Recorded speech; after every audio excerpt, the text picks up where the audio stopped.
Mr. Whittingdale said Brexit is the biggest issue facing this country, and it should not be hampered by Labour's demand for the release of any sensitive information in the Brexit impact papers. A resolution passed by MPs required the government to release research on the impact of Brexit on 58 sectors of the economy to the Commons and Lords.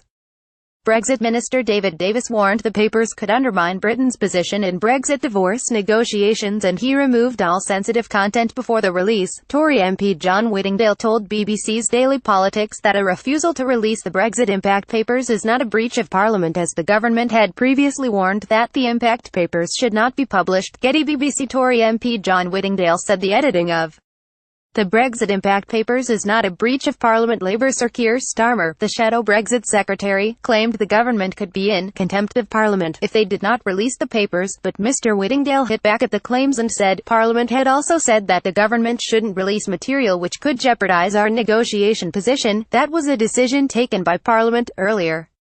And the important thing here is that we get the best possible deal for this country. MPs were left angry after, instead of releasing all of the information it had, the documents had been condensed down into a single 850-page document with all potentially sensitive information removed. The chairman of Exiting the EU Committee, Hilary Benn, demanded David Davis appear before the committee as a matter of urgency over the Brexit impact papers. Benn said the government informed him yesterday it had withheld certain information and that he thought this wasn't consistent with the resolution that the House passed. He told the Today programme, the government is under an obligation to pass this material to the Brexit Select Committee, and, if it appears to be failing in the obligation, we intend to raise it with the Speaker. Immediately after the vote on November 1, a number of questions were put to the Speaker about whether it was a binding motion, and he confirmed that it was.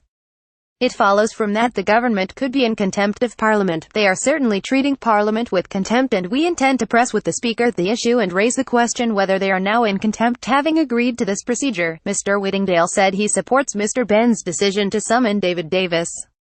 He said, I think he does need to answer some of the questions, particularly about whether there is information in the documents we have been given that is sensitive as he has suggested. Then, therefore, perhaps we shouldn't even release those. But Mr. Whittingdale also admitted that Labour Party MP Hilary Benn has not overstepped the mark, despite demanding an explanation as to why an edited version of the Brexit impact papers was released. Tory MP Jacob Rees-Mogg said the government was in serious constitutional waters if it doesn't provide the information on the Brexit impact papers.